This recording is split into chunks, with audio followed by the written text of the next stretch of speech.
Let's begin with a basic explanation of the class trial. So, your votes will determine the results. If you can figure out who done it, then only they will receive punishment. But if you pick the wrong one, then I'll punish everyone besides the blackened, and the one that deceived everyone else will graduate. Now then, to begin with... We already know who did it! Was that? It was Hiro. He does not have an alibi for when the murders took place, and we found him in that suit. Don't try and deny it! You killed them! I didn't! Someone knocked me out! I was asleep the whole time! I don't know anything about it! Shut your murdering mouth, murderer! Who are you calling a murderer? I am sorry to say, Hiro, but we do have evidence. Blueprints for the suit. Parts we assume were used to build it. And all of it was found in your room. You have to admit, the evidence is quite compelling. It points to you as having created the suit and wearing it while committing crime after crime. How many times do I have to tell you? I don't know! I don't know!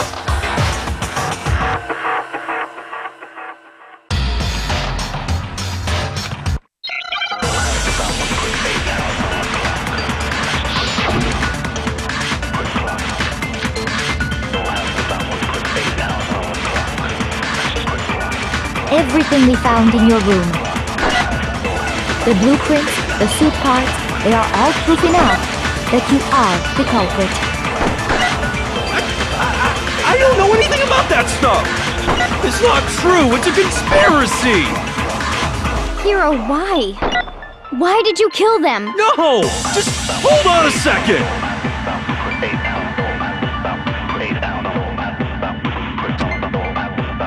Everything we found in your room. The blueprints, the suit parts. They are all? No, that's wrong!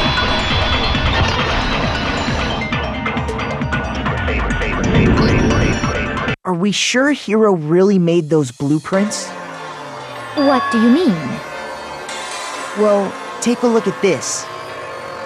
It's the note that Hiro wrote, asking everyone to meet up after Alter Ego disappeared. The handwriting's obviously different, wouldn't you say? When you compare it to the blueprints. There's no way you could think the same person made both of them. Unless that person made it a point to disguise their handwriting. No, the differences are bigger than that, I think. Come on! I'm not smart enough to think of trying to change my handwriting anyway.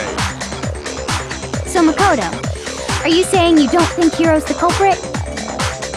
And he's not the only one. I think Hiro's innocent as well. Then who was in that Robo-Justice suit? Is it like Hiro said? Was there really someone running around in a second suit? The suspicious individual hidden within the suit. Go ahead, Makoto. Tell them who it was. So, who was in the Robo-Justice suit?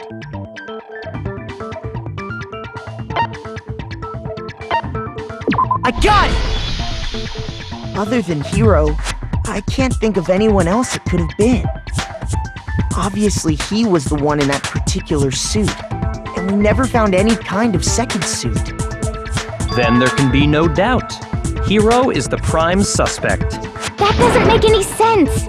You just said Hiro didn't do it! It makes perfect sense. Hiro was the suspicious individual in the suit, but he's not the culprit. So what you're saying is... That's right. The culprit in this case has nothing to do with being in the Robo-Justice suit. What? Now that's a bold assumption.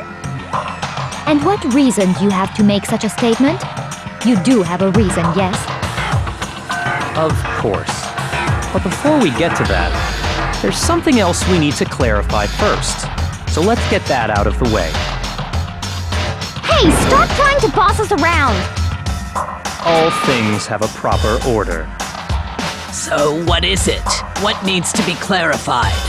We must clarify the method of transportation for Taka's lifeless body. It would seem that his corpse was moved using certain particular items. Makoto, can you tell us what they were?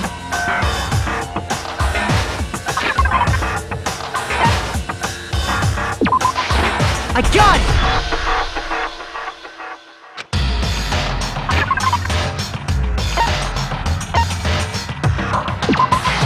I got it! They were a dolly and a tarp, right? So, let's see if I can explain. Taka's body disappeared from the equipment room, and then we rediscovered it in the repository. And when we found it for the second time, it was wrapped in a blue tarp, right? It was the same tarp that, up until then, was stored in the equipment room. So the killer must have seen it there, and decided to use it when they moved Taka's body.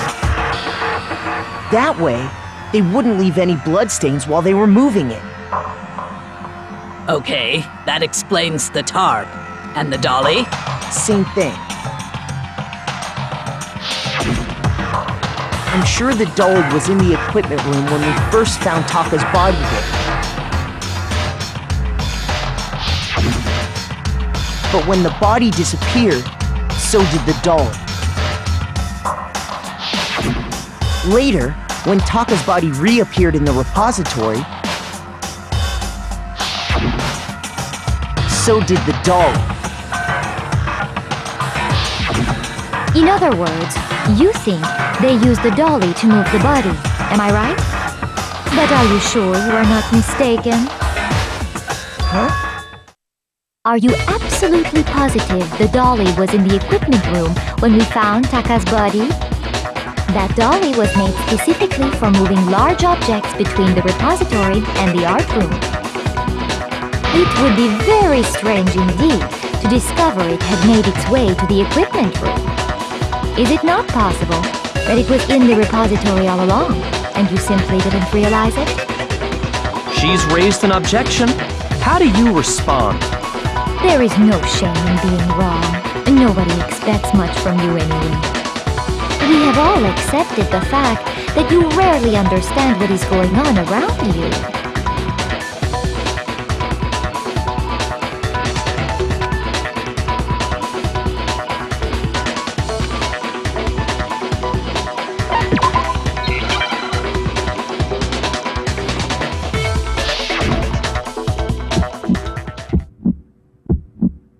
You have it wrong!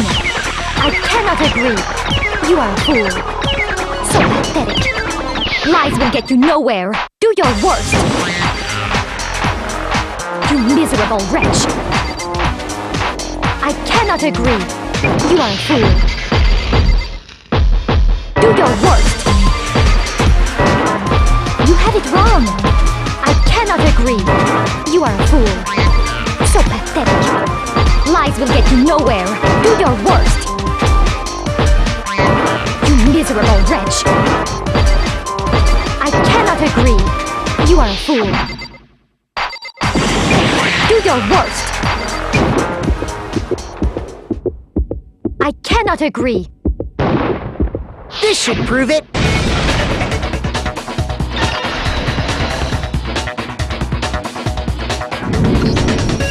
If you're asking for proof that the dolly moved, I have it right here. When I found the dolly in the repository, one of the wheels had a blood stain on it. There was a pool of blood in the equipment room with a tire mark in it that matched the dolly wheel's tread. The killer probably rolled the dolly through the blood on accident as they wheeled the body out of the room.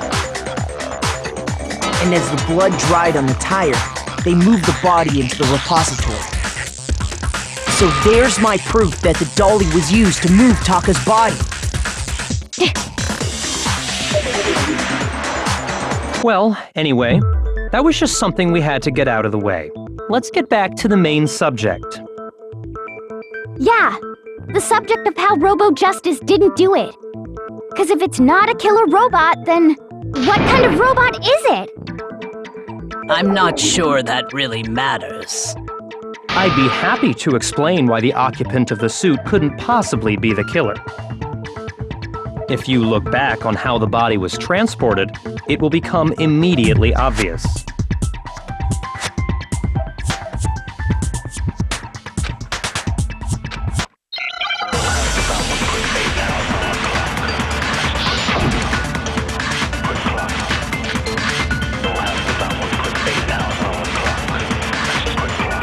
As we know, Taka was killed in the equipment room. And from there, the body was moved to the repository, correct? Yeah, the culprit wrapped the body in the tarp, then loaded it onto the dolly and wheeled it off, right? Now, keep in mind that the dolly doesn't have a handle. Well, yeah, but even without a handle, all you'd have to do is bend over. Then you could push the dolly no problem. So the killer just crouched down and carted the body off to the repository. If you accept everything we just said, then you must realize that whoever was in the suit couldn't possibly be the culprit. Sorry, I don't think I realize anything.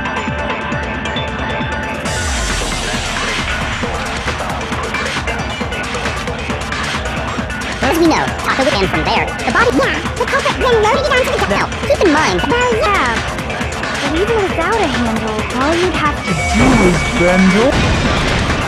No, that's wrong.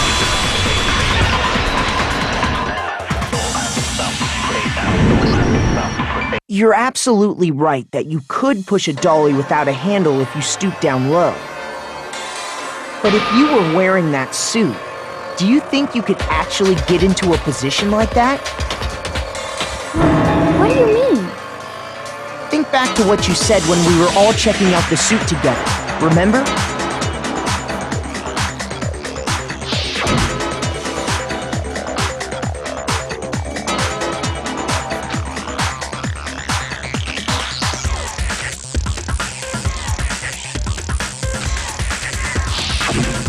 When you're in that suit, not only can you not see your feet, but you can't even bend at the waist.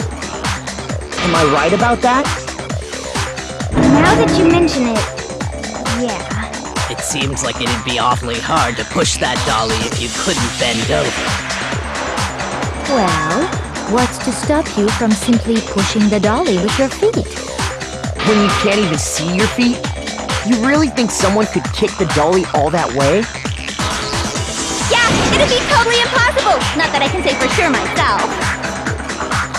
On top of that, if you were wearing such a rigid, cumbersome suit, it's very unlikely you would have the dexterity to go about wrapping the body in a tarp. Well, I mean, isn't that just a matter of taking off the suit when you're ready to move the body?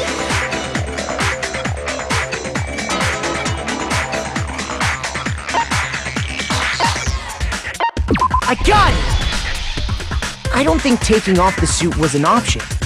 If you remember...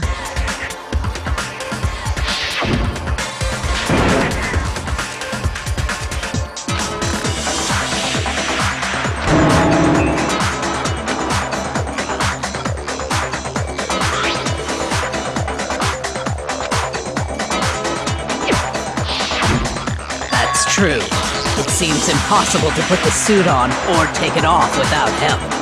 Then, you really can't take it off by yourself? Hiro wasn't just making it up? Of course I wasn't making it up. If he could have gotten it off by himself, I don't think he would have let us see him wearing it. Showing up in the suit was basically an invitation for everyone to suspect it. Yeah, that's right! So, it's really, really true that Robo-Justice couldn't have moved the dolly? To be clear, whoever did move the body, it couldn't have been Hiro in the robot suit, correct? No, wait. Just a second, if you please. Have you forgotten about the picture that I took? You all got a good look at it, did you not? The image of Hifumi being dragged away by Robo-Justice? If whoever was in that suit is not the culprit, how do you explain that? Besides, do you remember what the now deceased Hifumi said?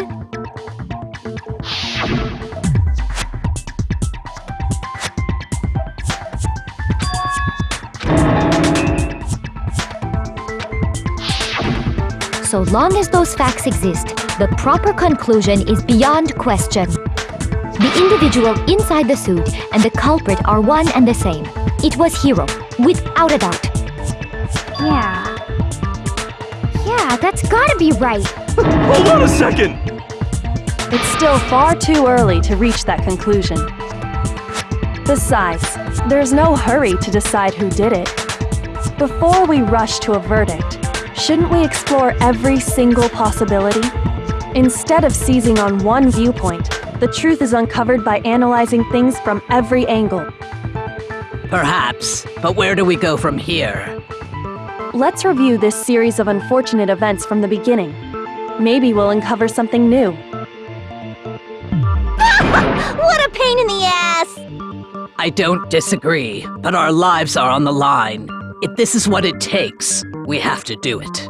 Plus, maybe we'll get to find out where the heck Kyoko was when everything went down. All right then, let's take another look back at what happened. I suppose we could start with this morning. 4 of us gathered together in the dining hall. Makoto, Hina, Kyoko, and myself. We waited there for quite a while, but nobody else showed up, so we went to look for everyone. That was around 8 a.m. And as soon as we split up, Kyoko went missing. Soon after that, Hina found Celeste in the rec room and quickly came to get Makoto and me. It seems I was unconscious for about an hour after I was attacked by my mystery assailant. I know it was an hour because I remember being attacked a little after 7. That was when we saw Celeste's picture and discovered that her assailant had been wearing a strange costume. As it turns out, it was Robo-Justice. It also soon became clear that this same Robo-Justice had abducted Hifumi. We were soon joined in our search by Byakuya and Toko, and then went on to find Hifumi in the library. He was injured, so we took him to the nurse's office and resumed our search for the suspect. But not long after leaving the nurse's office,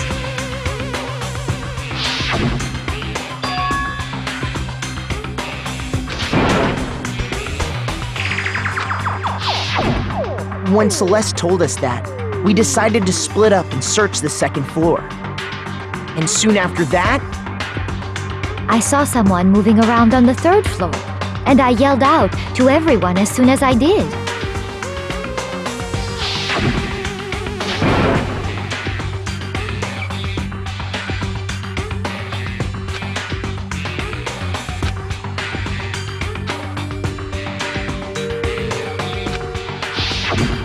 and then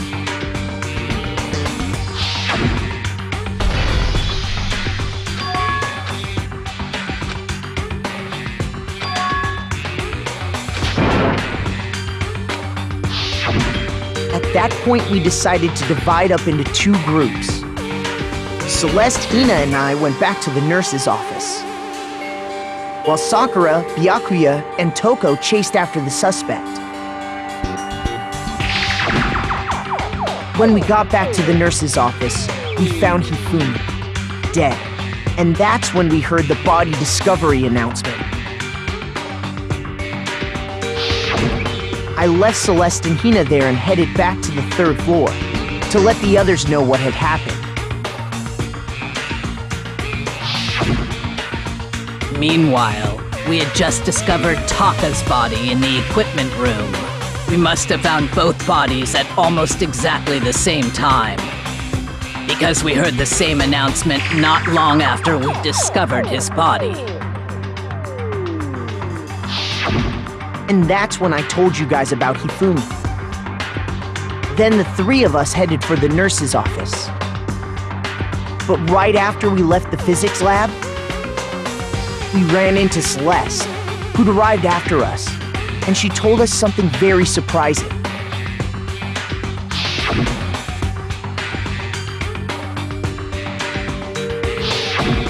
We rushed back to the nurse's office and saw that she was right.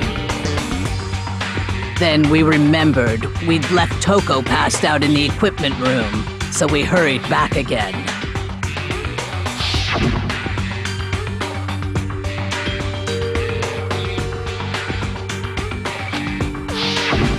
But when we got there, we discovered that now Taka's body had also gone missing. Next thing we knew, we were searching the school for 2 missing dead bodies. And after some time, Celeste informed us that she'd found the bodies, and we all headed to the repository, which is where we rediscovered the corpses.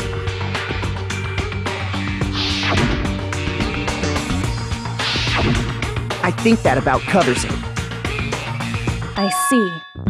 The whole thing sounds exceptionally complicated. It certainly seems to me that these are not a simple series of connected events. Okay, well, if that's true, then what? Rather than a single series of events, I think we have to consider each murder a separate situation. And from there, we can uncover the contradictions surrounding all of them. Now then, let's get started, beginning with what happened to Taka.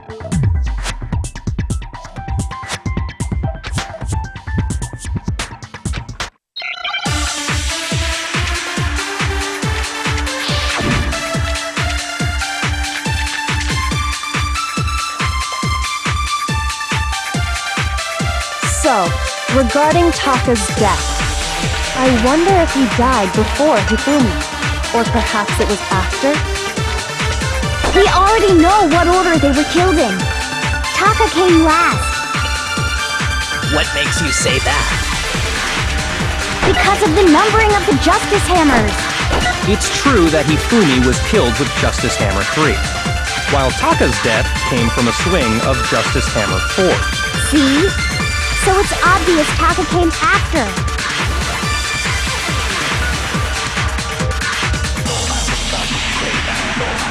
So, Regarding Taka, I wonder if he died before, or perhaps it was after? we already know what order they were killed in. Taka came last. What makes you say that? Because of the Numbering of the Justice... No, that's wrong!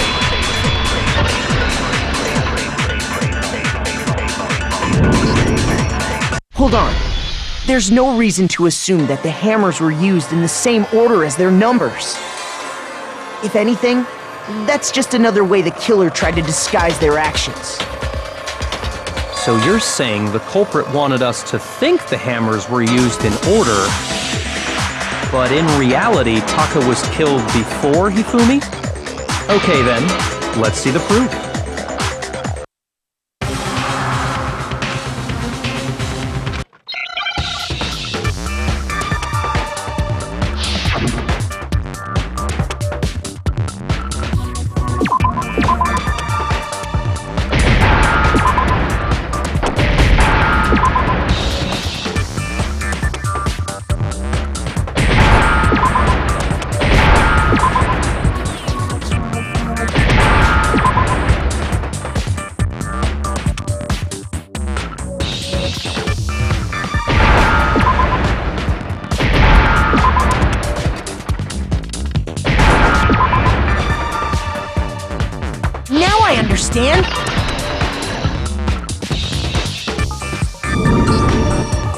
Got it! Taka's wristwatch! See? Look! It broke with the hands pointing just past 6 o'clock. It must have gotten broken when he was attacked by the killer. Because as of last night,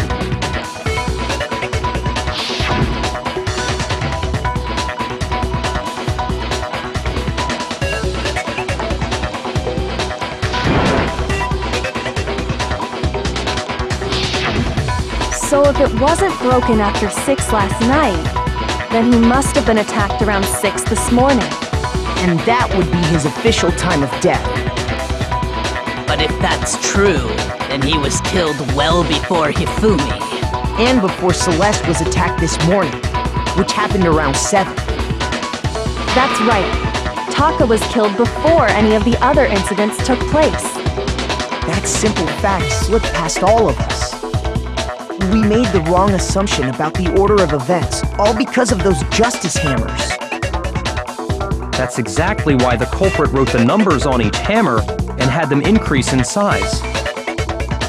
That way, when we saw how they were used in each incident, we'd easily make that wrong assumption. Now, if Taka was killed around 6, then everyone's alibis for his murder go out the window, because when he was killed, we hadn't met up in the dining hall yet. That may be true in the case of Taka's murder. But all of our alibis still hold true for Hifumi's death. That's right. With him, at least, we're all safe.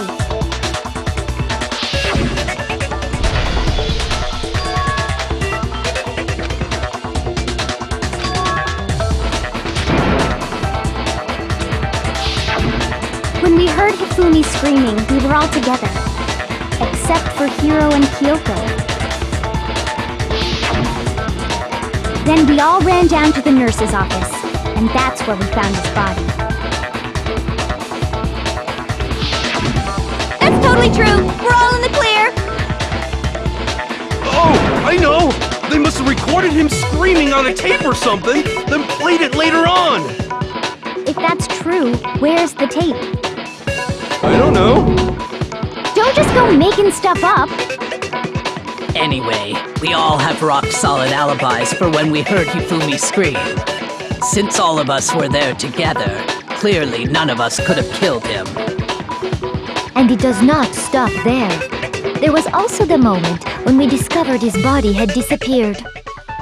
When his body vanished from the nurse's office, Hina and I were in the bathroom together, while everyone else was in the equipment room, correct? And then there's the disappearance of Taka's body from the equipment room. At that time, we were all gathered together in the nurse's office because of Hifumi going missing. Well, don't forget, I was passed out in the equipment room the whole time! Wait, then what if Genocide Jill did it? She could have dragged Taka's body out of there right then! Even if she could pull that off, there's no way she could have done the same with Hifumi's body. Because, as we just established, she was passed out in the equipment room when his body disappeared. Besides, I didn't do either of them anyway! In other words, it is impossible that any of us could have killed Hifumi or moved either of their bodies. On the other hand, Hiro and Kyoko had disappeared, so they most certainly could have done those things. So what now, Kyoko? For now, we can't get fixated on who did it, or we'll just keep going around in circles. So instead of who, I propose we start talking about how. In particular, I think we need to figure out how Hifumi's body got moved. That's true. We searched everywhere, but we couldn't figure out how to explain his body disappearing. And according to what Celeste said,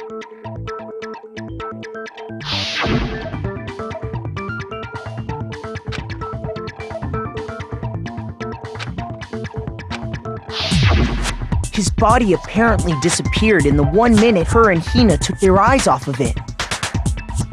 But to carry that much weight from the first floor up to the 3rd in that short amount of time? Oh man, yeah! There's no way! It'd be impossible!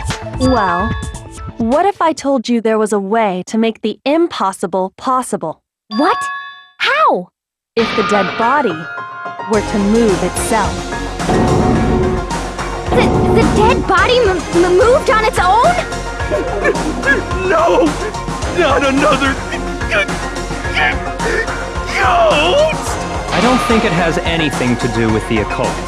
I think what she's implying is, we thought Hifumi was dead, but perhaps in reality he was still alive. He was alive? Are you saying Hifumi wasn't carried out of the nurse's office, but simply walked out on his own? But I mean, we found his body. He was dead. Perhaps he was simply playing dead. That it isn't possible.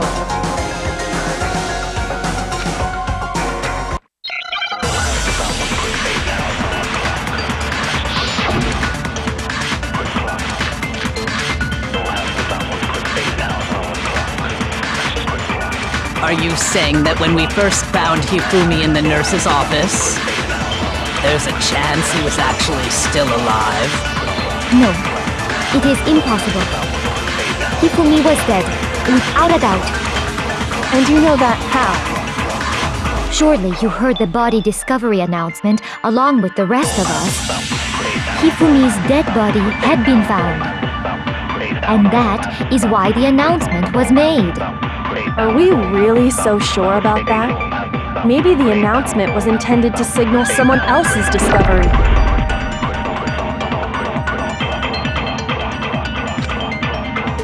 Are you saying that when we First found Hifumi, there's a chance he was at... No, if Hifumi was dead. And you know that how? Surely you heard the body discovery announcement along with the rest of us. Hifumi's dead body had... No, that's wrong!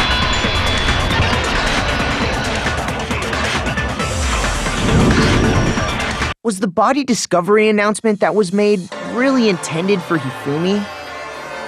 Of course it was. The announcement played right after we discovered his body. Maybe. But that was also the same time that Taka's body was found. That's right. It wasn't long after finding his body that we heard the announcement. So there's a good chance we've made a mistake in there somewhere. I think we've confused whether the announcement was for Hifumi or Taka. First of all, if two bodies had been found, there really should have been two announcements. Maybe Monokuma simply got lazy and rolled them together into one. What do you say, Monokuma? Any comment? Well, it's a very sensitive issue, so I can't go into too much detail. But what I can say about the body discovery announcement is that it's only broadcast when 3 or more people find a dead body for the first time. That didn't answer our question, man. We were asking if you're a lazy bum. No, actually, that was plenty. Huh? He said it's only broadcast when a body is discovered for the first time, which means, even if we find the same body again later, he won't make the announcement again. If that's true, then why was the announcement made again later on? Huh? Later on? Exactly. We heard the body discovery announcement twice.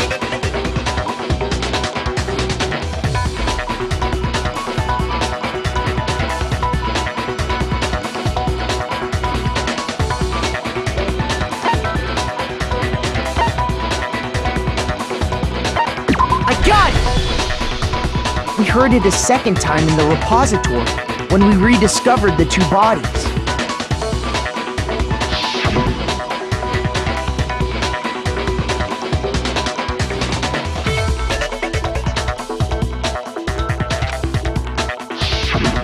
It didn't seem weird at the time, but it contradicts what Monokuma just told us, doesn't it? Exactly. If we were actually rediscovering both bodies, the announcement shouldn't have played. And in reality, when the two dead bodies were rediscovered, one of them was actually being discovered for the first time. So, when we found Hifumi the first time in the nurse's office, wasn't actually dead yet. Meaning he wasn't actually found dead until we came upon him in the repository. And that's just part of it. There's one other thing that leads me to believe he was still alive in the nurse's office. Oh, I know! Because he was super good at playing dead! Bada bing, bada boom! That is the worst logic I have ever heard. But honestly, I do not think there's anything that can prove he was still alive. Okay then, let's take another look at the events surrounding the discovery of his body. Then it should become clear whether he was really alive or not. This whole thing is pointless.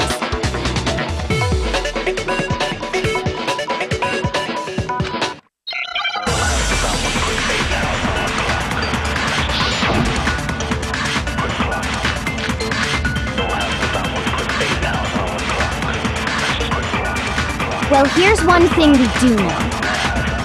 The first time we found Hifumi's body was in the nurse's office. And then, while me and Celeste were in the bathroom, his body disappeared. And the next time we saw his body, it was in the repository. But when you compare his body before being moved and his body after being moved, other than the change in how it was positioned, there was no notable difference. Then, was he really still alive? Of course not. It is impossible. This is ridiculous.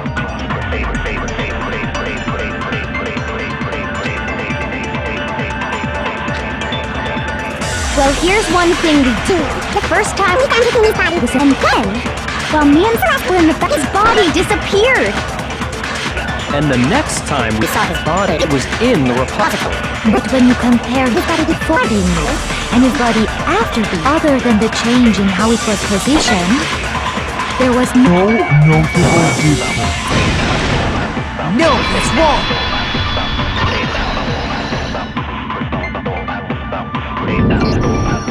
In fact, there was one clear difference between Hifumi in the nurse's office and the repository. His glasses. That fact alone proves that he was only playing dead in the beginning. Perhaps you'd like to fill the rest of us in? When we found Hifumi in the nurse's office, his glasses were covered with blood. But when we found him again later in the repository, they were spotless. And I found the item he used to wipe them clean in the nurse's office trash can.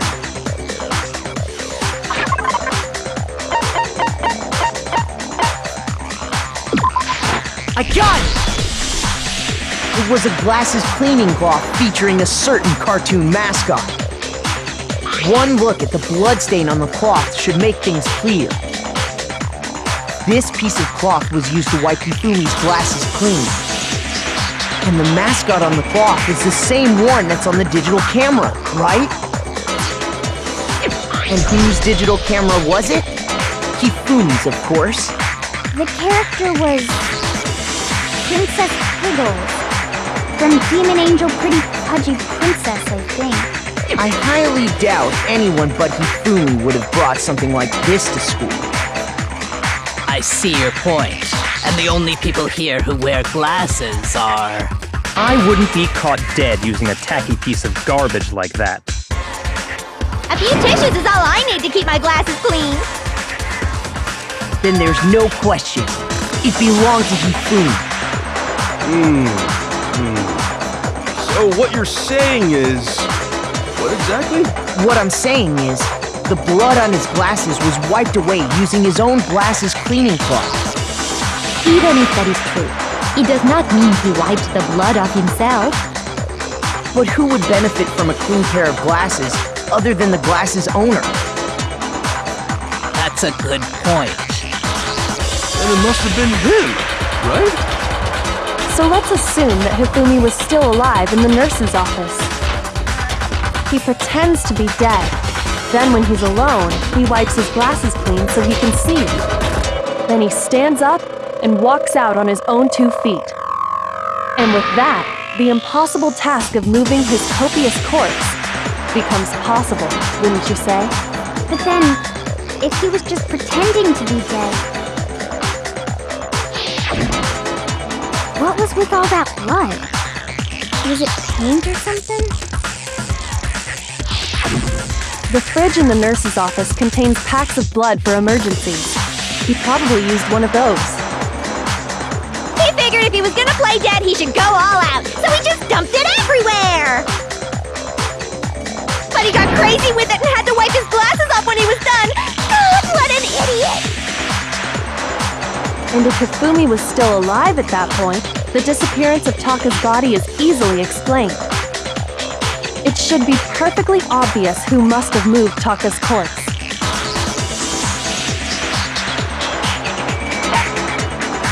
I got it! It could only have been Hifumi. While we were all gathered in the nurse's office, he went to the equipment room and took Taka's body. That also explains how the door to the repository got locked. The door was locked? Well, after the bodies disappeared, we all went looking for them, right? So me and Sakura headed for the repository. But when we got there, the door was locked. And the repository door can only be locked from the inside. Which means when Hina and Sakura got to the repository, someone was already inside. And it could only have been Hifumi, who just finished stashing Taka's body there. He convinced us all he was dead, and when he saw his chance, he dragged Taka's body to the repository. So, Hifumi wasn't just another victim in this case. He was one of the assailants. But that means he took part in the murders. I just can't believe it. If you're having trouble, would you like me to show you one more piece of evidence? There's more? Oh, absolutely. The single biggest fact pointing to his involvement has yet to be revealed. You know what I'm talking about, right, Makoto? The item he took off of Taka's lifeless body?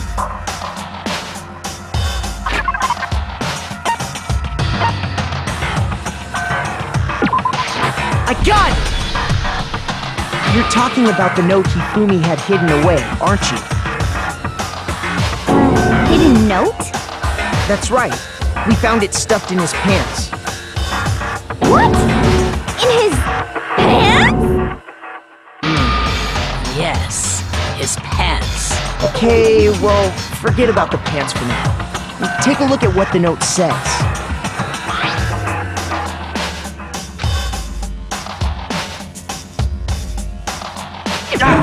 That's the note I was telling you about. The one that told me where to go. Huh? Wait, this one's a little different. In my note it said, Monokuma can't find out, so don't tell anyone else for now. Let's meet in the rec room at 1 a.m. I see. Then this note isn't the same one Hiro got. It's not the same?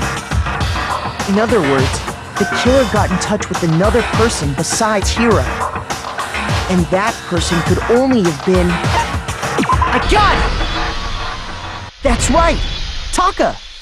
The killer used this note to draw out Taka and murder him. Hello? Over here! Objection! Objection! I don't really understand what's going on, but Hifumi had that letter, right? So whoever wrote it wasn't drawing out TikTok, they were drawing out Huffy! Just to be clear, TikTok is Taka and Huffy is Hifumi, right? Ugh! Yes! Why must you ruin it every time?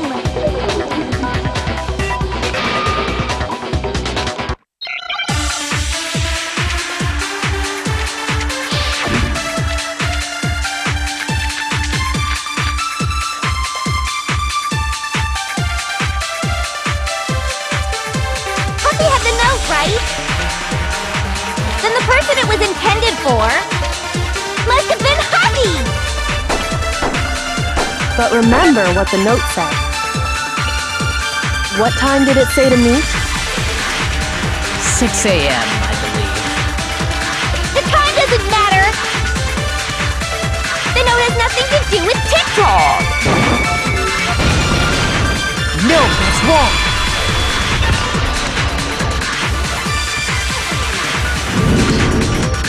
No, there absolutely is a connection. What the hell are you talking about? The note said to meet at 6 a.m., which is the same time Taka was murdered. We've already proven that using his wristwatch. But there's more. Look where the note says to meet. The equipment room, right? Which is where Taka was killed. I see. So, Taka was murdered at both the time and place written in the note. I think that should be plenty to show that this note was definitely meant for Taka. Well, when you put it like that... No further objections! Then someone used that note to trick Taka. Just the same as me. The culprit really is a cold-blooded monster. Telling people they'd found a way out. But if they gave the note to Taka, what was Hifumi doing with it? Stuffed down his pants, no less! Most likely, Hifumi stole it off Taka's corpse after he died. Huh? He stole it? Where's your proof? Go ahead, show us.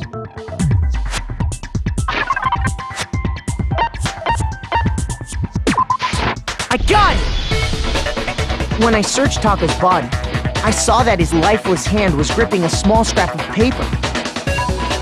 If I'm right about this, the sheet of paper this piece came from is... I knew it! It fits perfectly with the note we found hidden on Hifumi.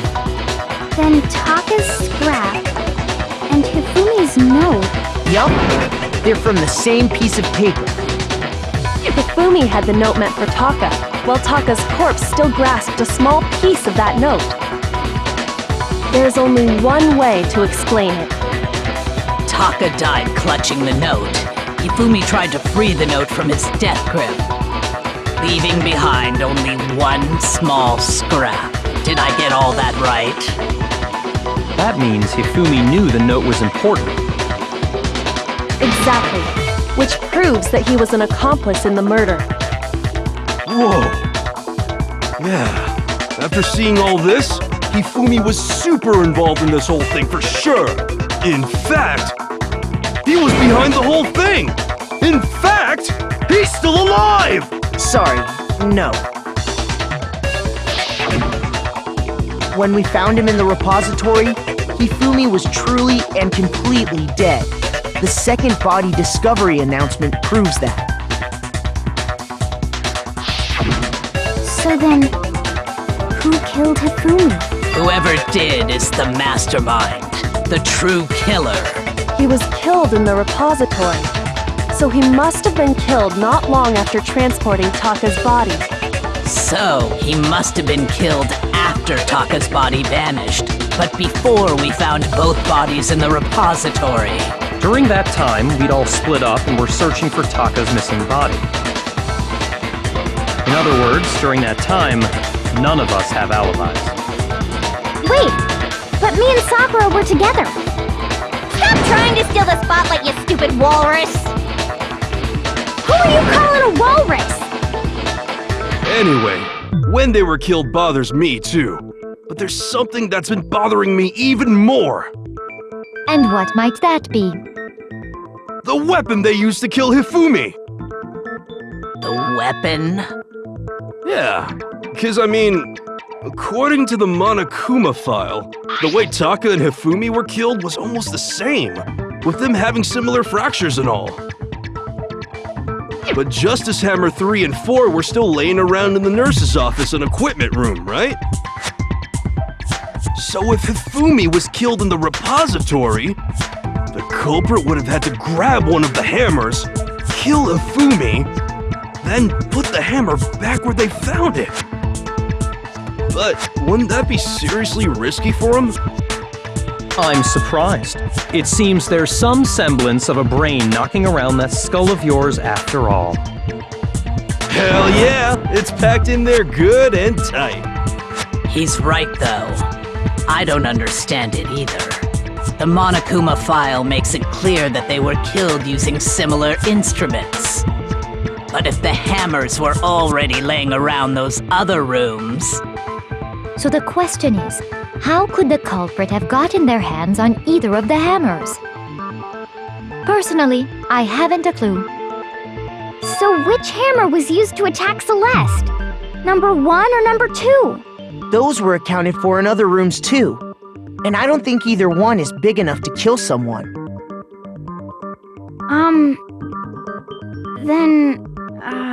Is it not possible they used a different weapon? I don't think it is possible. They were both killed with the same kind of thing, right? So then, what was used to kill Hifumi?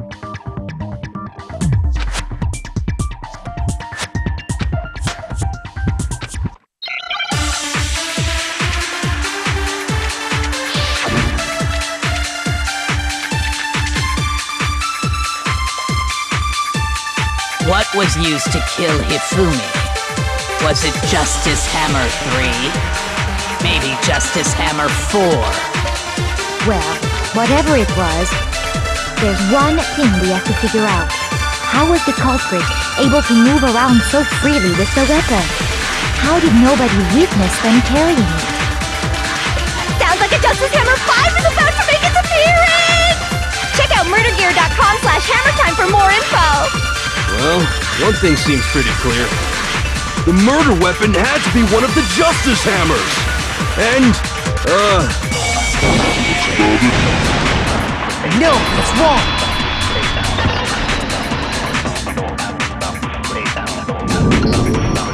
The murder weapon wasn't a justice hammer at all. No, it was something completely different. but seriously? A different weapon? Specifically, a hammer from the repository. The killer could have easily used that to kill Hifumi. Now, all the hammers in the repository were covered in flecks of grit and debris. But for some reason, one of them had been scrubbed clean. Huh? And the reason it had been scrubbed clean was most likely because it was used to commit murder. If the hammer got covered in Hifumi's blood, of course they'd have to clean it off. I'd also like to point out that the repository has all kinds of hammers. Big ones, small ones, and even some flat mallet-like ones. I think whoever made the Justice Hammers used those as a basis for their design. If that's true, that would explain the Monokuma file's note about the wounds being similar. So Hifumi moved Taka's body to the repository, where someone then used a hammer to kill him. Whoever did that is the true killer. The one Hifumi was working with. And the one who betrayed him. Hold on a moment. I still think it's strange to assume someone was working together with him. The way the graduation rule works, there is no benefit to helping someone else carry out a murder.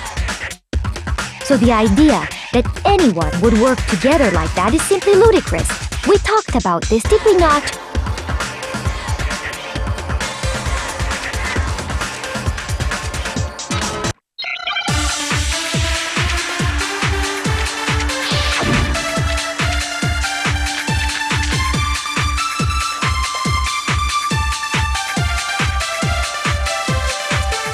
Based on the rules that have been laid out for us, even if more than one person is complicit in the murder, only the one who actually carried out the act can graduate and survive. Assuming the rule holds true, it is simply impossible that two people work together on this. That is how the rule was explained to us. But that only really applies if there's one murder, right? In this case, however, there were two murders.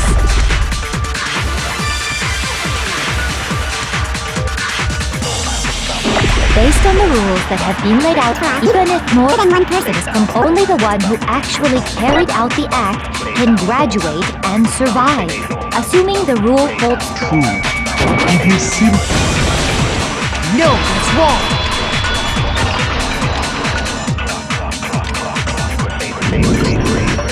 Since there were two murders, it's at least plausible that more than one person was involved. What do you mean? If there'd only been one murder, then yes, the idea of an accomplice isn't really worth considering. Naturally, if only one person can be saved per murder, an accomplice has no risk versus reward benefit. Risk versus reward benefit? The payoff for working together. The reward that balances out the risk of taking part in a scheme. There's no point in being someone's accomplice if there's no benefit to you. However, if there were some potential mutual reward for the risk, then cooperation becomes possible. You're saying that two people could act as each other's accomplices to commit two separate murders. I think that's what the true killer told Hifumi. They would each have an accomplice for their crime. And based on the case's events, Hifumi would have been the first one to act, murdering Taka.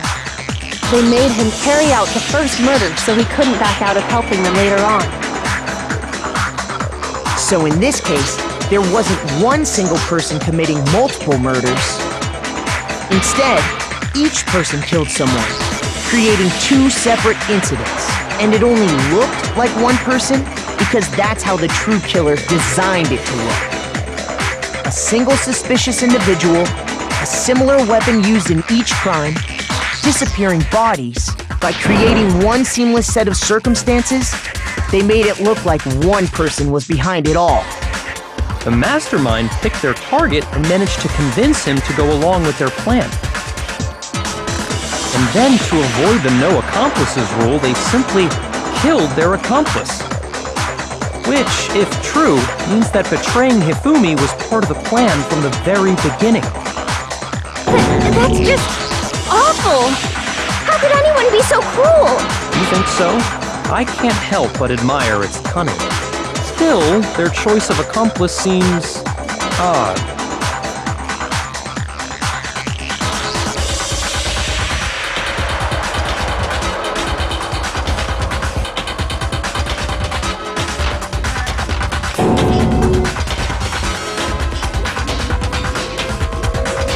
I understand how an accomplice could be involved, but then who was the one pulling Hifumi's strings?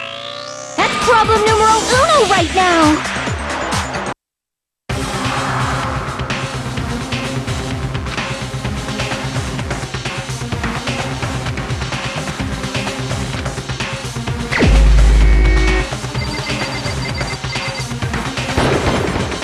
Here's my answer! It was Celeste. So I'm the suspicious individual now, am I? I really do hate this kind of joke.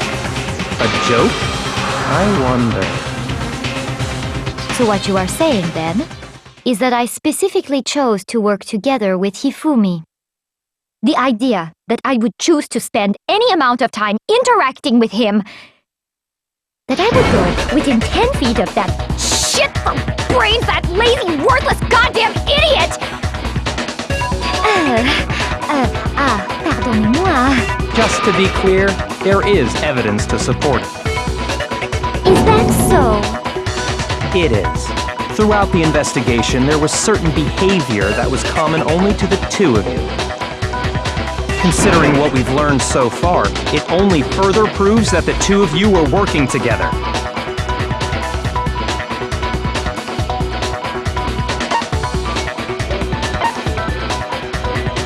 I got it!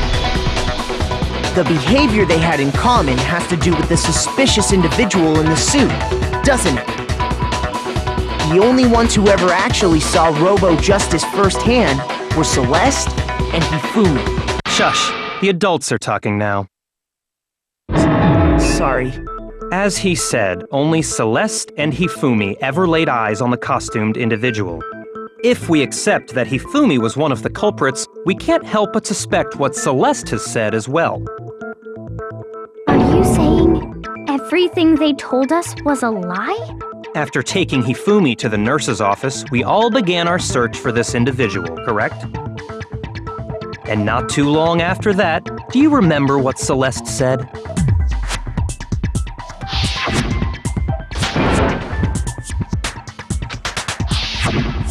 We headed to the second floor specifically because of what she claimed to have seen. Next, to draw us all to the physics lab up on the 3rd floor, She let out a blood-curdling scream. and when we'd all come to see what was wrong, what was it she said?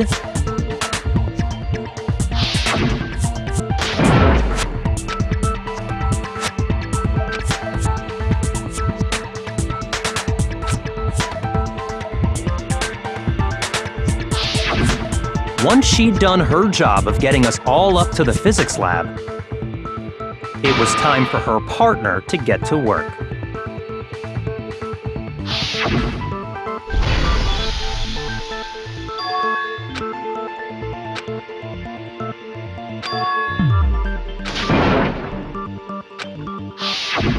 It was to get us to divide into 2 groups, so that we would discover both bodies at the same time? In fact, Celeste was precisely the one who proposed that we split up.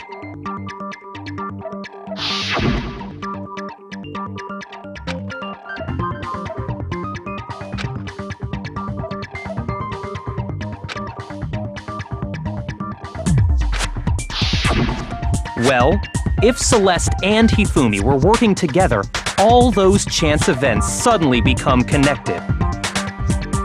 And on top of that, that piercing cry of yours early on.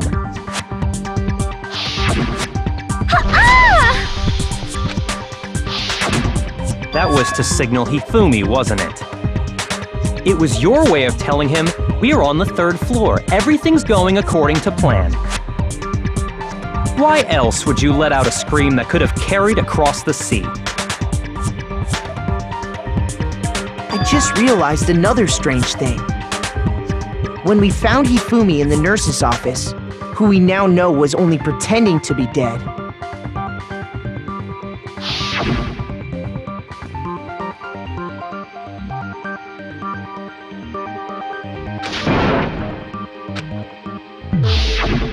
Celeste, you were the first one to say he'd been murdered. You wanted to make sure we wouldn't have any doubt in our minds. I don't believe it! Everything! The whole thing was one big act! Hina, you were with Celeste when Hifumi's body disappeared, right? Yeah. I was feeling kinda sick, so Celeste took me to the bathroom. Wait! Then that was... She wasn't worried about you. She just saw a chance to help Hifumi sneak out of the nurse's office. Each piece isn't much by itself, but start putting them together and the picture gets very ugly indeed. Wouldn't you agree, Celeste? I have no idea what you mean. Don't bother trying to deny it. You made one fatal mistake. Oh, did I? I didn't even catch it myself when you first said it, but looking back, I can say that that one little slip-up was your undoing. What are you talking about? I'm talking about what you said after Hifumi's body disappeared and we returned to the nurse's office.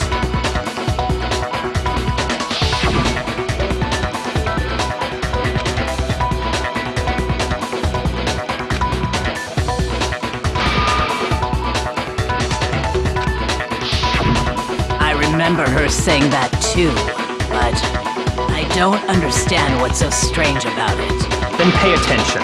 Sakura, Toko, and I were first to discover Taka's body in the equipment room. Then Makoto showed up and told us Hifumi had been killed, so Sakura and I left with Makoto. Once we were in the hall, we ran into Celeste, and the 4 of us headed to the nurse's office. Now, the entire time we were together, none of us said anything about Taka being dead.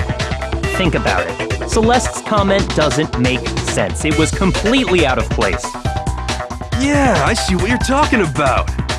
Although I don't really get what it means. You hear that, Celeste? Everyone's having some trouble understanding. Could you repeat what you said? If you're really not the culprit, you shouldn't have any problem repeating it, right?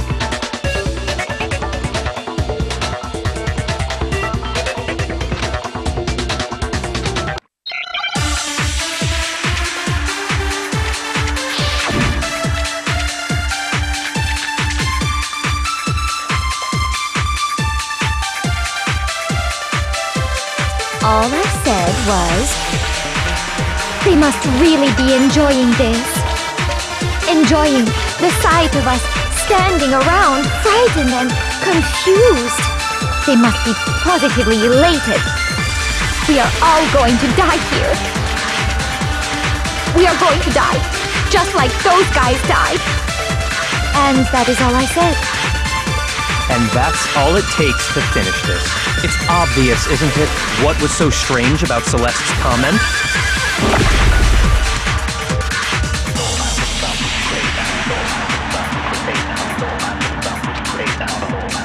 All I said was, they must really be enjoying the sight of us. They must be positively. We are all going to die here. We are going to die. Just like those. No, that's wrong.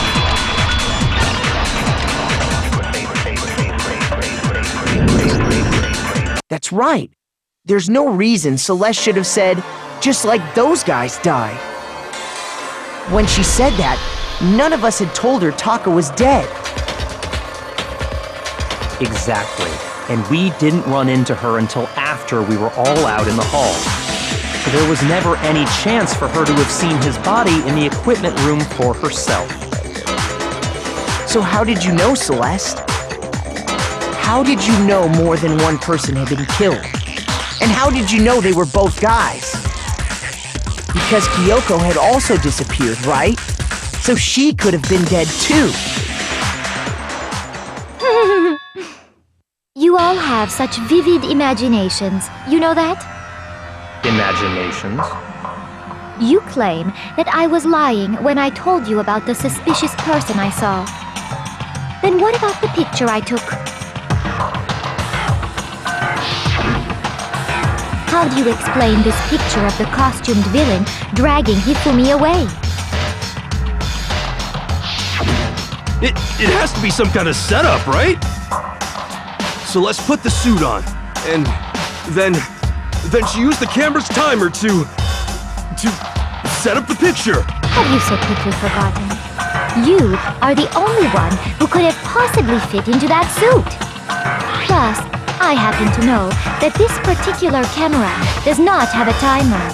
In other words, it is an unassailable fact that this is a picture of Hifumi being dragged away. If everything I told you was a lie, how can this picture exist? Simple. Are we sure that's really a picture of the suspect dragging Hifumi away? What could you possibly mean by that? Surely there are other explanations than the one you've offered up. No, there is no other explanation.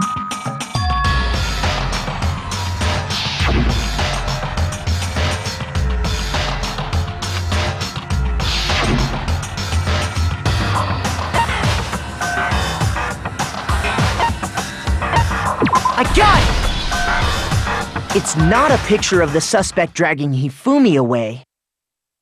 I would say it's a picture of Hifumi dragging the suspect away. That's certainly within the realm of possibility. The one being dragged off in that picture isn't Hifumi, but the person in the robot suit. We've simply been led to believe that it's the other way around. And the strange costume might only exist to lead us astray even farther. If you saw someone wearing something like that in this situation, of course you'd notice and be suspicious. That's what happened! You put me to sleep and made me out to be the bad guy in all this!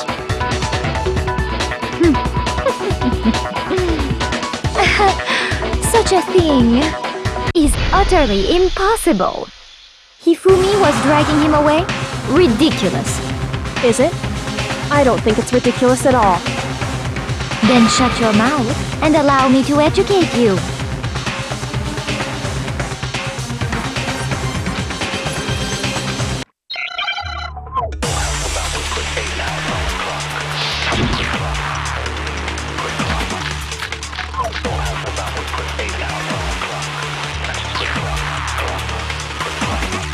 You dressed me up in that suit after I passed out! Then you just draped me across Hifumi and had him carry my weight! You tried to make me look like the bad guy! Like I said, ridiculous. As you can see in the picture, the suspect is standing perfectly upright. If the person inside the suit was unconscious, there's no way they could stand up straight like that. Then the fortune-telling idiot is the culprit after all! No way!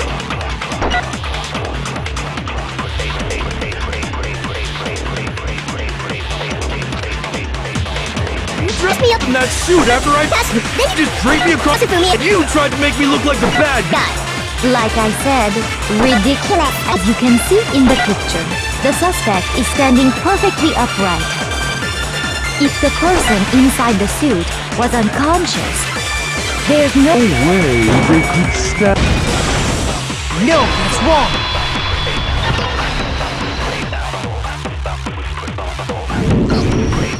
No. Even if the person inside the suit were unconscious, they could still stand up like that. Because that Robo-Justice suit had a certain characteristic.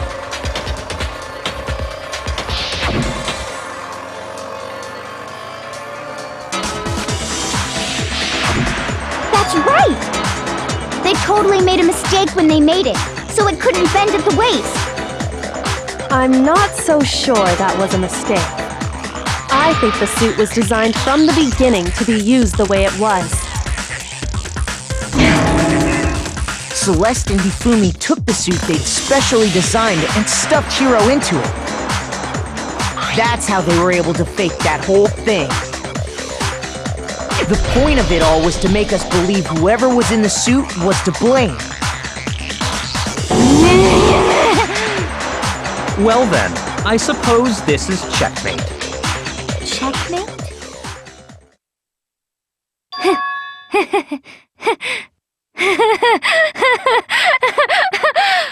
Don't make me laugh, you idiot! What do you mean, checkmate? Celeste?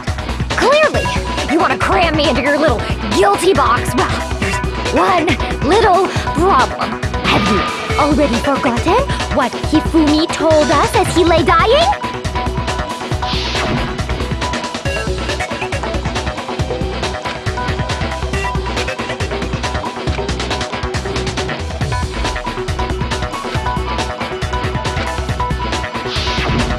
When we asked him who had attacked him, his answer was quite clear, was it not?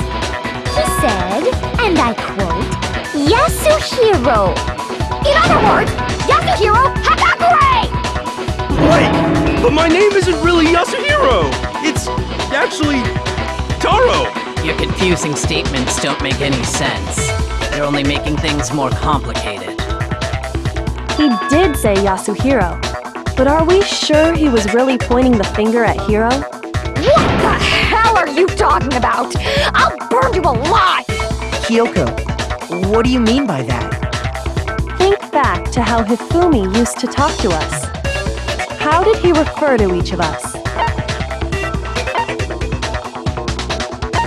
I got it! That's right! Our last names!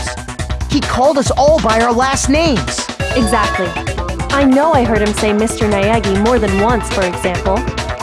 So if Hifumi did mean to say Hiro's name, he would have said his last name, Hagakure.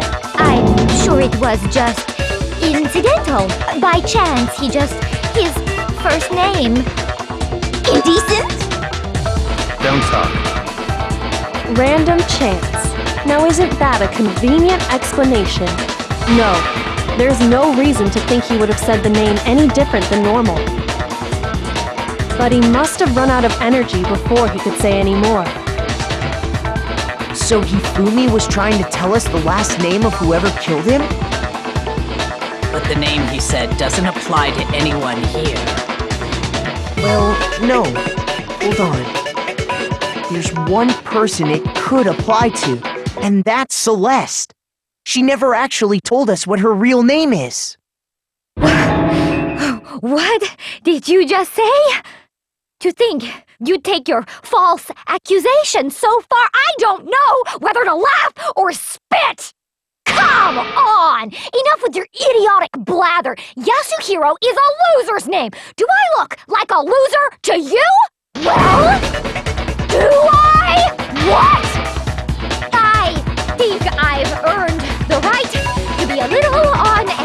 Okay, then fill us in. What's your real name? Make sure your ear holes are wide open and listen up! My real name is Celestia Ludenberg. Could you please stop making me repeat myself over and over again?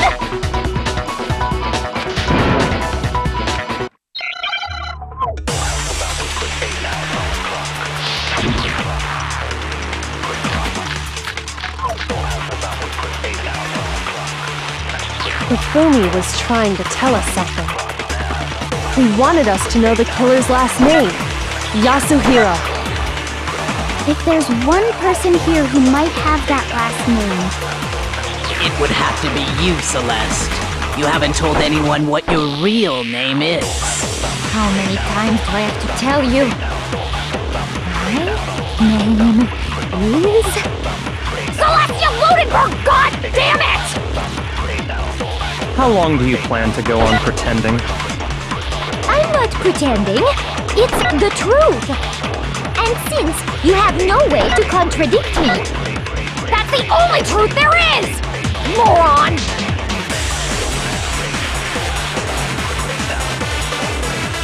Hifumi was trying to tell us. He wanted us to know the killer's last name, Yasuhiro. If there's one person here who might... It would have to be you, Celeste. You haven't told anyone. How many times do I have to tell you? Celestia Ludenberg, god damn it! How long do you plan to go on pretending? I'm not pretending. It's the truth. And since... You have no... No, that's wrong!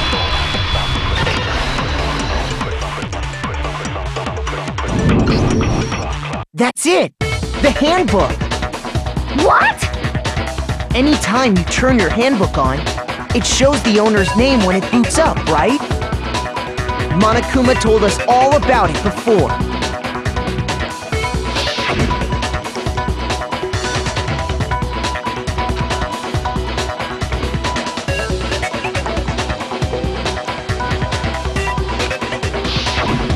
So all we have to do is check her handbook, and that'll clear up everything.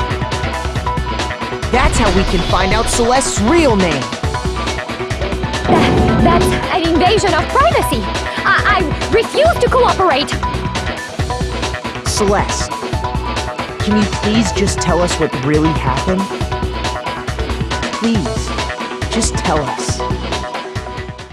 Even when I'm put in check, it's just my nature not to give up. Because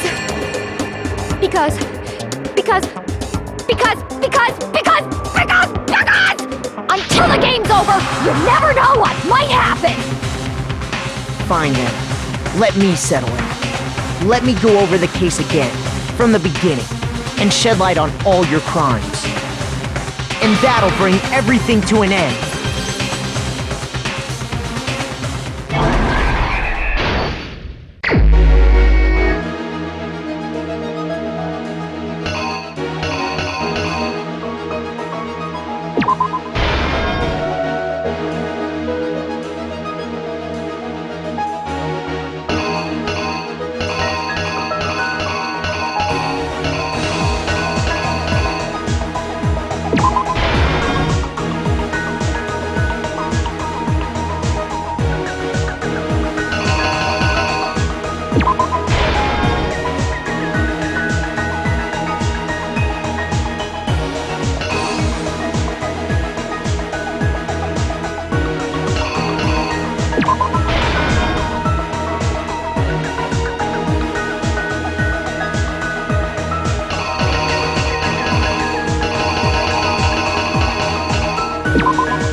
exactly what happened.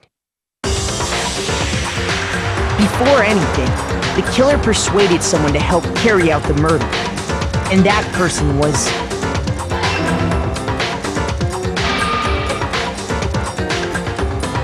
Hifumi. With an accomplice, the killer was able to execute a number of otherwise impossible schemes.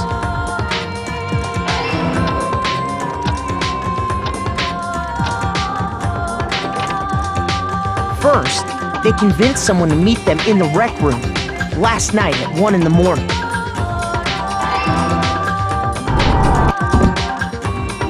That someone they met with was Hiro.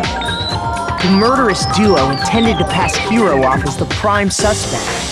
So when they met up with him, they drugged him, knocked him out, and stuffed him into the Robo-Justice suit.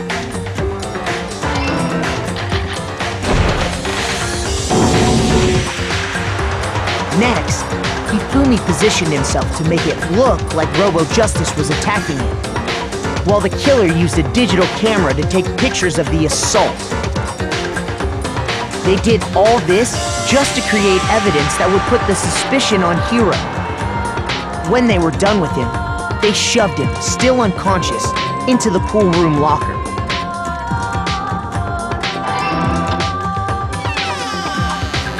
And then finally, at 6 a.m., they moved into the murder phase of their plan. They called Taka to the equipment room.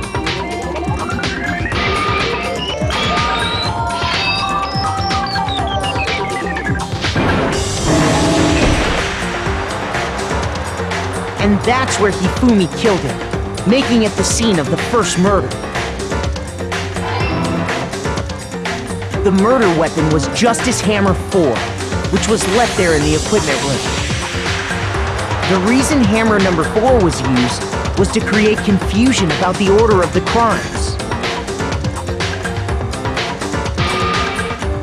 So, next they falsified 2 more assault incidents. For these attacks, the killers pretended to be the victims, to solidify Robo-Justice as the suspect. The first fake incident was the attack in the rec room. There, the killers wanted us to see Justice Hammer 1 and the Robo-Justice pictures they'd taken. They wanted to make sure we bought the surprise attack story. The second fake incident was the attack in the library. This time, they planted Justice Hammer 2 and an injured Hifumi to sell us that story.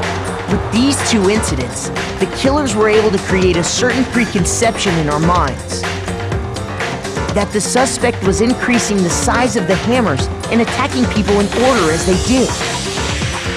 We fell right into their trap and started looking for the suspect based on that. But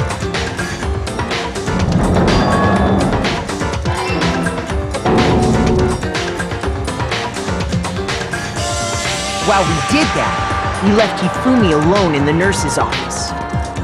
This was exactly what Hifumi was hoping for.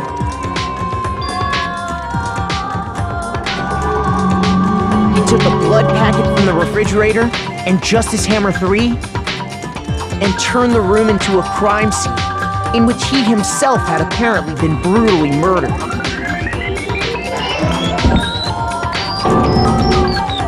He let out a scream to draw us back, and when we returned, that's what we found. Meanwhile, the other group that had been out searching found Taka's body at the same time. So when we heard the body discovery announcement, we naturally assumed it was for Hifumi. We left the nurse's office, and Hifumi once again took advantage of the situation. He simply got up and made his escape. When we learned his body had disappeared, we all rushed back to the nurse's office. And once again, Hifumi had the chance he was waiting for. This time, he snuck into the equipment room.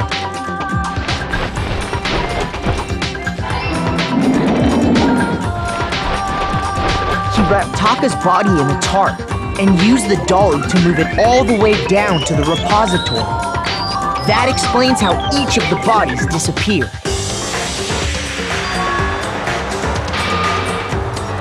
But even Hifumi didn't know what the true killer had in mind for their final act.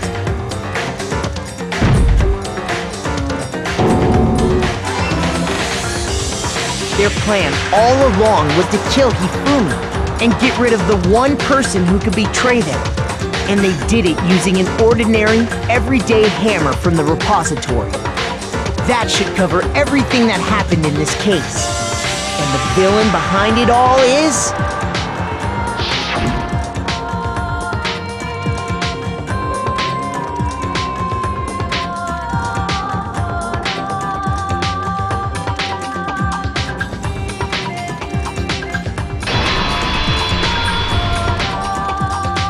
Celeste! Sorry, you lose. I lost? When was the last time I was forced to utter such words? They hang heavy around my neck. Then you admit it? You're the killer? Listen to you, trying to take charge, as if you're my private instructor. I, Celestia Ludenberg. Actually, no, Taiko Yasuhiro is fine. Taiko? So, you finally accepted it. I'm the kind of person, once I've lost, I don't like things to drag on. Interesting.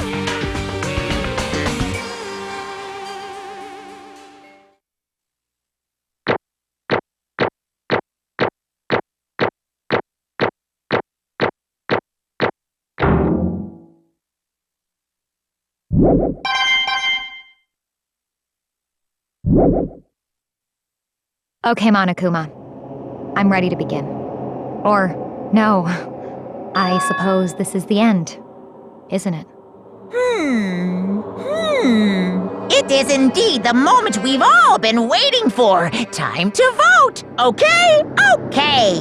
If you would, please locate your lever and cast your vote. And when the votes are tallied, who will become the blackened? Will you make the right choice or the dreadfully wrong one? What's it gonna be? What's it gonna be?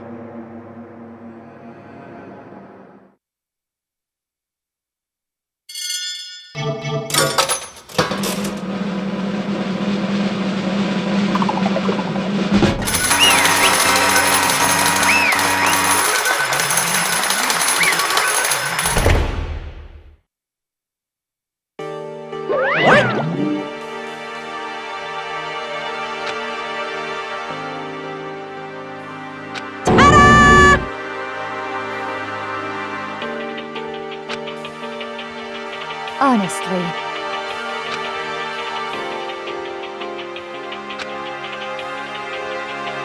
I knew it.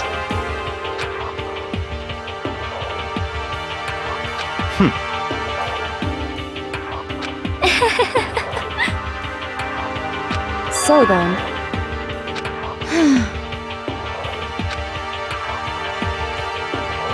Indeed.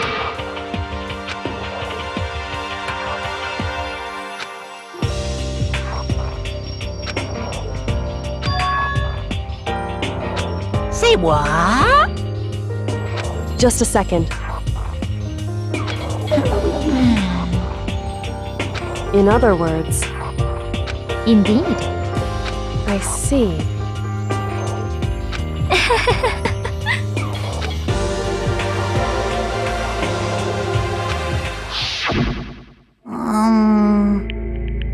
Actually... What? Are you okay with this? Yeah! So then...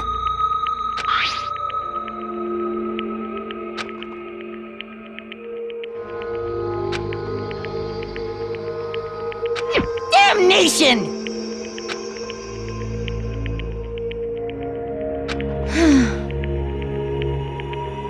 Say what?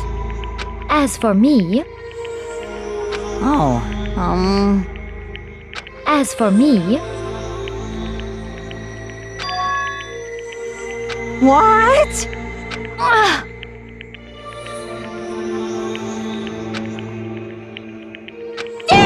explanation! Say what?!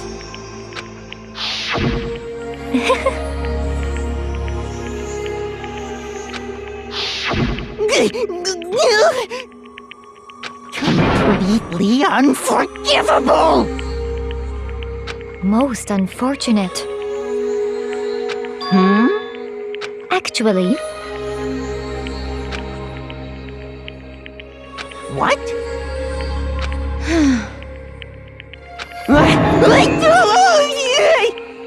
indeed.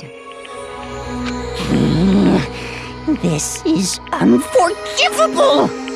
Completely unforgivable! Honestly,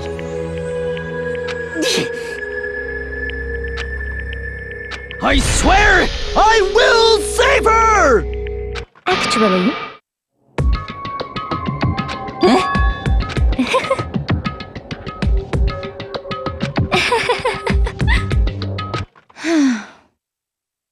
Hmm?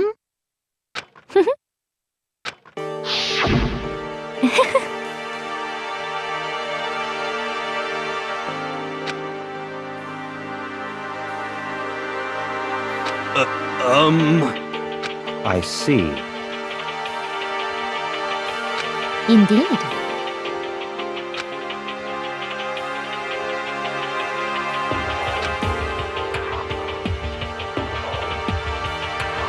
But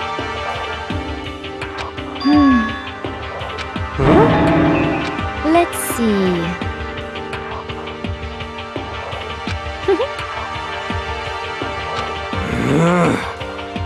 Well,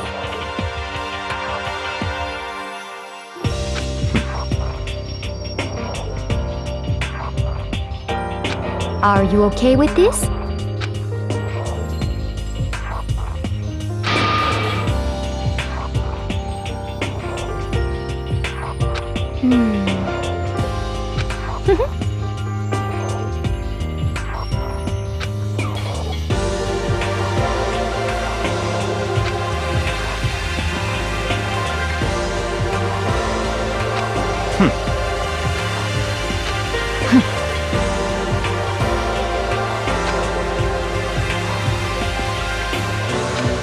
so in the end,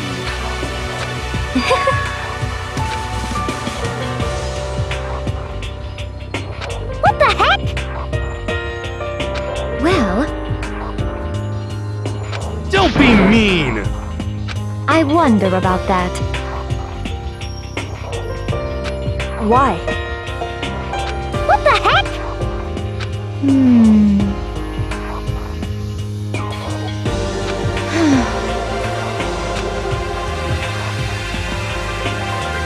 But You little bitch! Hey!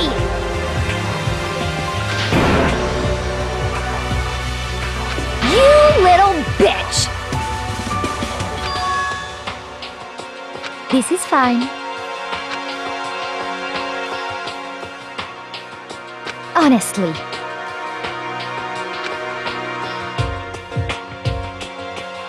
As for me, isn't it wonderful?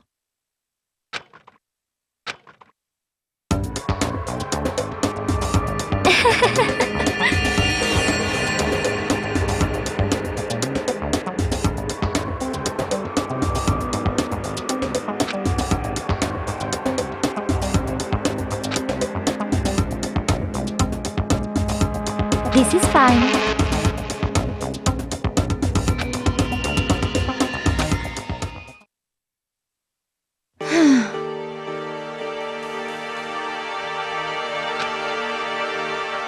There is nothing to be done.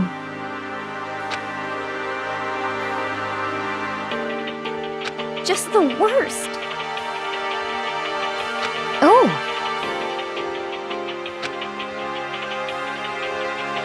Do you understand?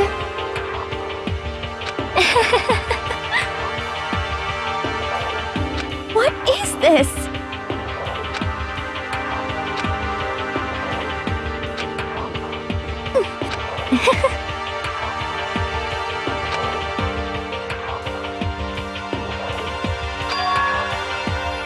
Yes, indeed.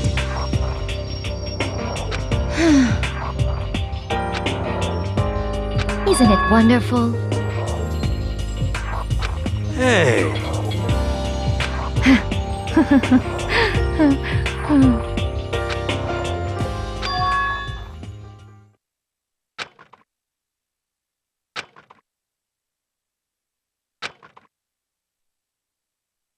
Thrills, chills, kills!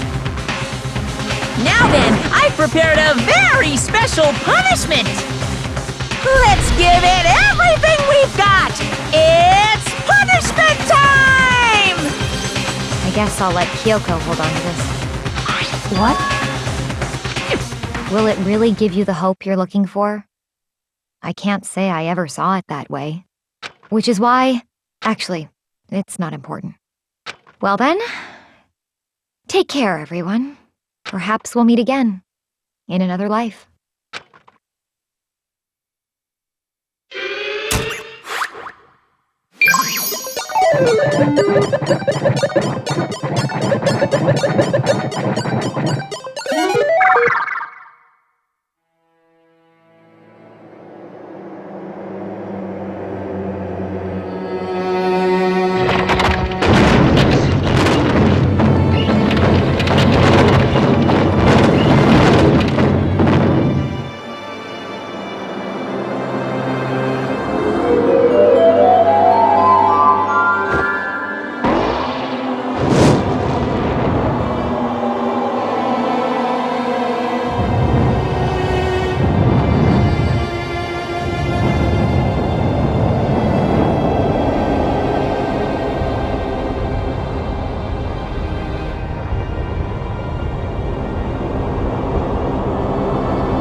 What are you gonna do?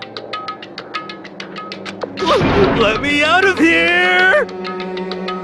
Too bad.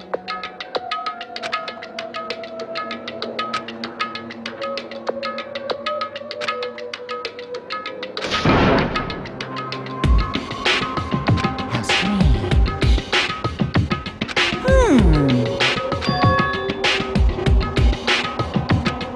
Hey! Wah-wah? So then, you... Ooh! Hey, Ooh! How exciting!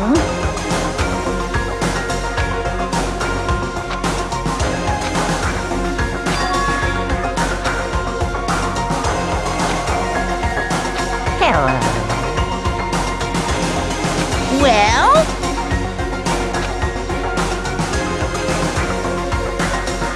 See ya later!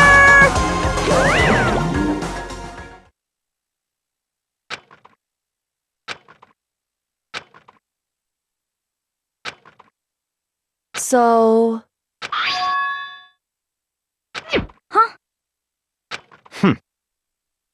Hey, Indeed.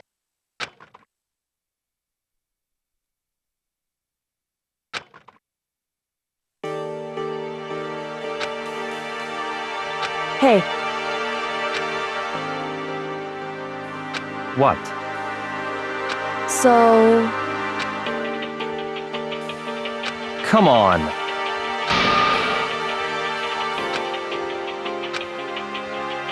What? Goodbye. Well then. Yo!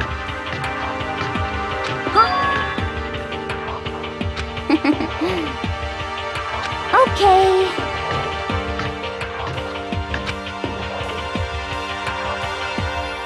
Shall we go? So then...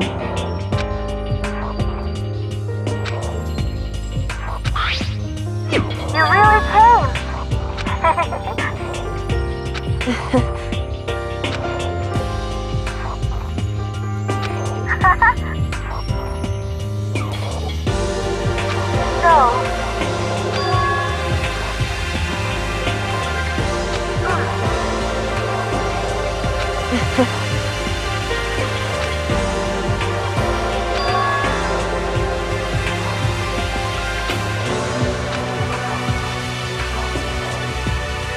You... However... What?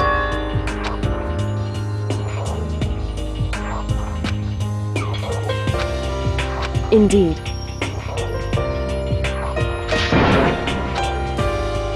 What?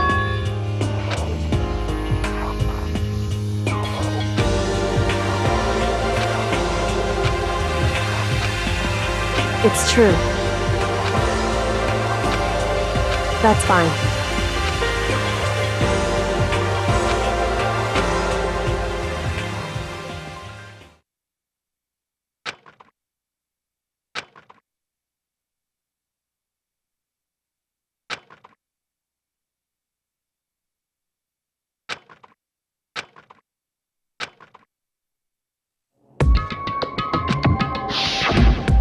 Correct.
Correct.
Why, what do you think you're doing? I asked you a question. What's the meaning of this? How dare you defy me? This wasn't part of the deal! I've made a decision. I will no longer retreat, no longer compromise, no longer regret. I've made my decision. I'm going to resist you. Okay, but you do realize what will happen if you go through with this, right? You haven't forgotten, have you? What I'm holding hostage?